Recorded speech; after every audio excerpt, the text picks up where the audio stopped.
ഞാൻ doctor മരിയലിസ Mathew, veterinary. അടുത്ത കാലത്തായി ഏറെ അപവാദം കേൾക്കേണ്ടി വന്ന പോഷകങ്ങളുടെ ഒരു കലവറയാണ് മുട്ട.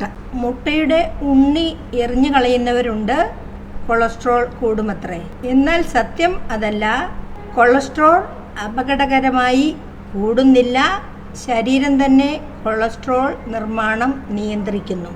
മറ്റൊന്നാണ്, ബ്രൗൺ മുട്ടകൾ വെളുത്ത മുട്ടകളേക്കാൾ വളരെ മേന്മ കൂടിയതാണ്.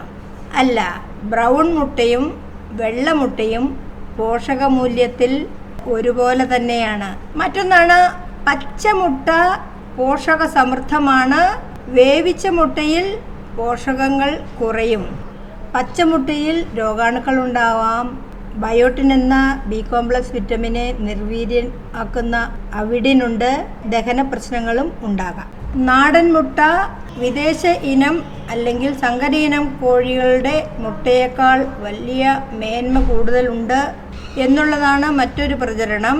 സത്യത്തിൽ സങ്കര ഇനം കോഴികളുടെ മുട്ടയ്ക്ക് വലിപ്പ കൂടുതലുണ്ട്. നാടൻ കോഴികളുടെ മുട്ട വളരെ ചെറുതാണ്. സ്വാഭാവികമായും വെള്ളയുടെയും ഉണ്ണിയുടെയും അളവ് വളരെ കുറവായിരിക്കും. അതിനനുസരിച്ച് പോഷകങ്ങളും കുറയും. ദിവസേന മുട്ട കഴിക്കാൻ പാടില്ല.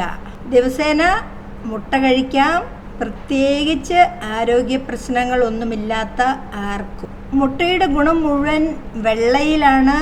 അതും തെറ്റായ ഒരു പ്രചരണമാണ്.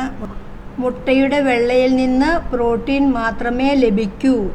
എന്നാൽ വിറ്റാമിനുകളുടെയും ധാതുക്കളുടെയും കലവറയായ മുട്ടയുടെ ഉണ്ണി നമ്മൾ ധാരാളം പണം കൊടുത്ത് വാങ്ങുന്ന വിറ്റാമിൻ ധാതുലവണ ഗുളികകളേക്കാൾ അഥവാ സപ്ലിമെൻറ്റുകളേക്കാൾ വളരെ ഏറെ മികച്ച ഒരു സപ്ലിമെൻ്റാണ് മുട്ടയുടെ ഉണ്ണി.